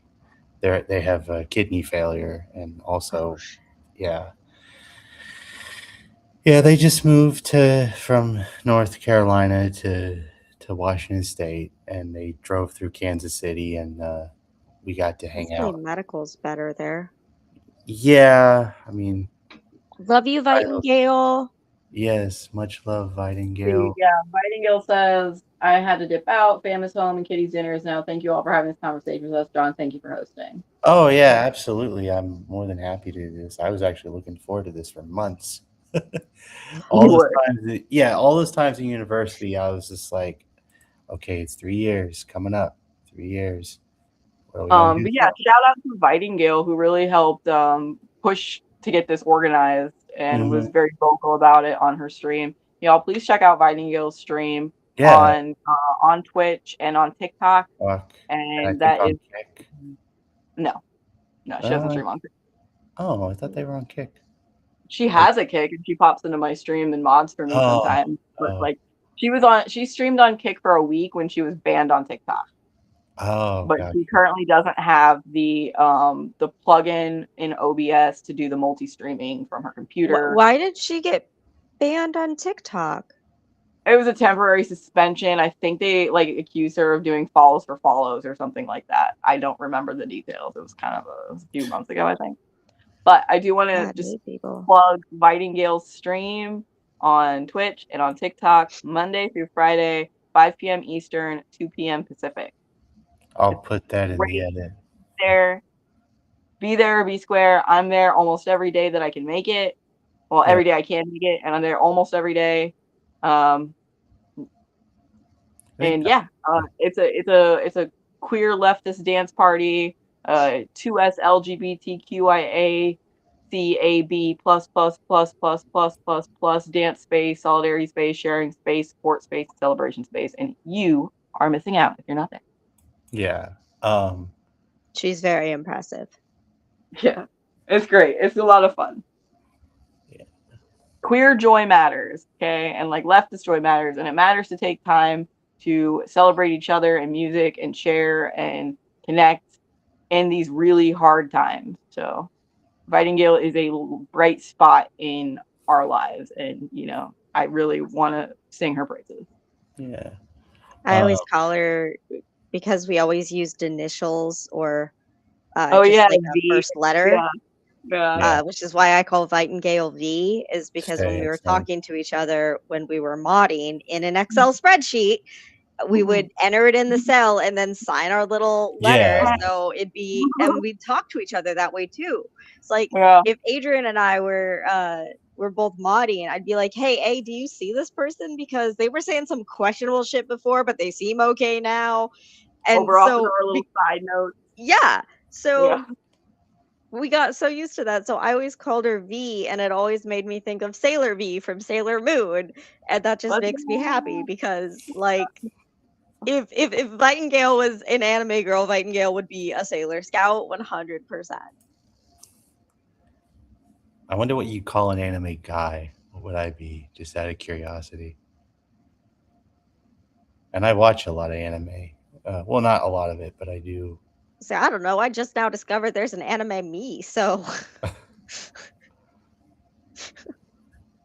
just somebody who only wants to eat and throw hands. Like, yeah. It me. Oh, yeah, they're in. Oh, sweet, yeah. Yes, you're always a Sailor Scout to me, Nightingale.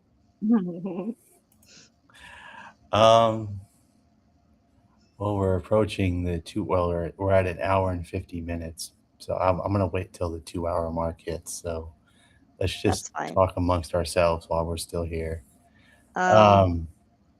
Adrian, when all do you stream on Kick? It's random. I don't have a schedule. And I did take some time off in the last month. I went through an issue where my Medicaid lapsed, and so I've been off all of my meds for like 6 weeks now. And how are you doing mentally? Hanging in there. Upright and vertical. Yeah. I'm making it. Okay. Yeah.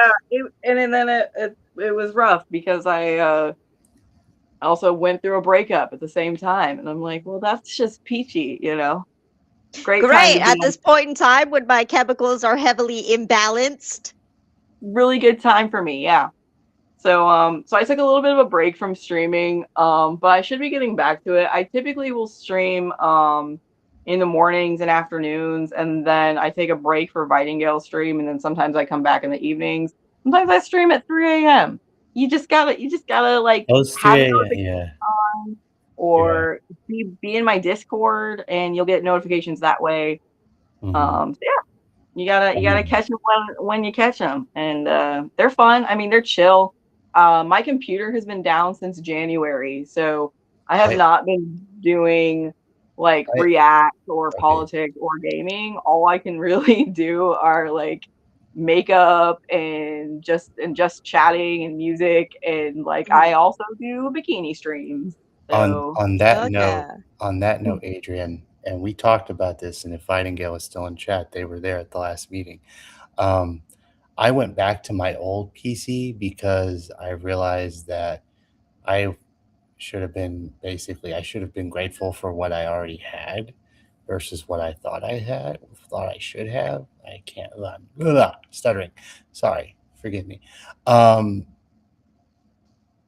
know that you had talked to our mutual friend in TCM, Carla, about getting your PC fixed. However, if there's no conclusion, if it can't get fixed, I am willing to give you the PC that I had for free. It has PC, it has a tower, it has a keyboard, it has a mouse, and if you need it, I have an extra screen for you. That's amazing. We will talk offline and work that out. Thank you very much. It's very generous. Yeah. I really appreciate that. I will make sure you. That would help out a lot. Yeah. So if I will clean it for you when I get back to my. I mean, I'm house sitting, obviously, so I can't do it now. But when I get back to my current place, I will clean it. I will try to get all the reset factors. If I can't do that, if I'll just put like the password, I'll write it down for you also in DMs and be like, here's the password. You could probably take it to a computer store, like a local store and maybe they can reset it for you because they're professionals. I mean, it's probably going to cost it's not going to be cheap. I know that. So, Yeah. Well, that's, like I said, very generous, very kind of you. We will we'll DM about that for sure. I really appreciate the offer, though. I was just like, when I was switching back to my old PC, I was like, you know what? I know who needs this, and you were the first person that I thought of. So I was like, yeah, Adrian needs this. I mean, it's not brand spanking. It's a used, so it's not brand spanking new, but I do hope it works for you. Yeah, well, I'll take it. We'll try it out for sure. Having something functional is usually really nice. Yeah. So because I also haven't been streaming in a while because my computer decided it didn't the monitor decided, the screen decided that it just didn't want to be in this life anymore. Rip. And thankfully one of my friends is like, I have a shit ton of money I need to spend, so I'll buy you a computer or I'll buy you a new laptop. And I was like, I feel like shit if you do that, so can we keep it like cheap, because I have to have a computer for school. That's what I use this MacBook for. Food's almost here. And what do you have in? So they bought me a computer and then it ended up not working. So then we had to return it and we got a better, cheaper one. And it has on your neck. It has a button that I can push and it'll bring the calculator up. Oh, nice. And that makes me very happy. Just out of curiosity, Forbes, is that a snake on your neck? Snake around your neck? It looks like a snake. It must be like a. It's like leopard print, cheetah print. Yeah, because I don't know. It matches the top. Oh, okay. Yeah. It looks nice though. I like it. Very cute. It's just loose. Oh, I got it. Well, you both look beautiful tonight. I just should say. Thanks. Though to be honest, I wouldn't be on screen if I didn't look good. Oh, but you also, this is the first time I've gotten a chance to wear this shirt, because it was either going to be this or my shirt that says, what is it, like, big sass, big ass, or something like that. It was going to be one of the two. Yeah. Also, good news, my steamed buns are here. Oh, nice. Perfect, because we are almost at that 2-hour mark. Perfect. Means I'm gonna go grab my food. So let me turn my camera off and I'll be right back. All right. Which means good news, Adrian. I have passed 5 viewers, so I can host somebody on Kick. Let's go. Which I'm probably gonna need. Disclaimer: I'm probably gonna need your help because I haven't. I got you. It's so different from Purple Site. You just hit the backspace and you can raid into somebody. I feel like I'm going to need to share my screen. No, it's easy. I can tell you how to do it. Okay. It's you can like get your fuzzy ass back in the apartment. Oh my god, she left her mic on. That was so funny.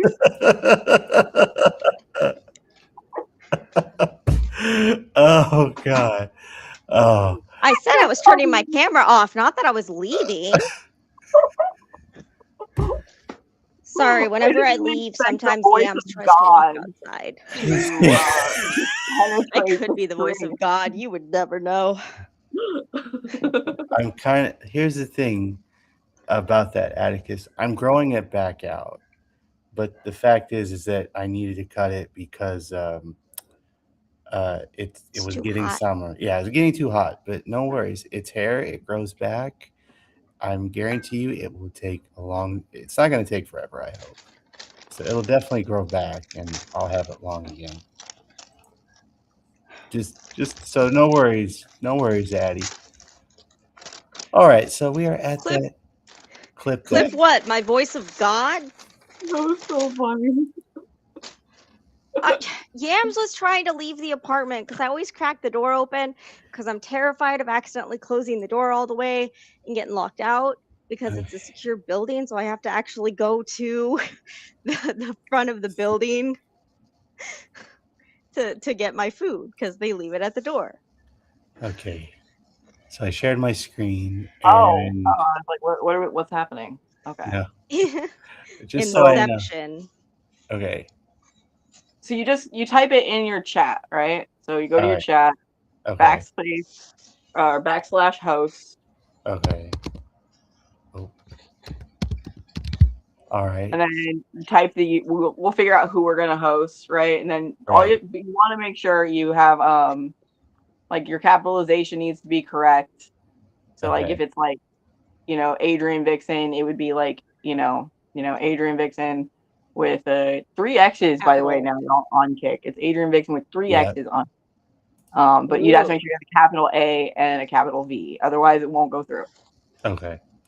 So intriguing. Yeah, you want to make sure it's exact and like capitalization matters, and then do a space and then enter, and it'll host your channel. Okay, so do we put the capitalization of host or no? It doesn't matter. Okay. Host.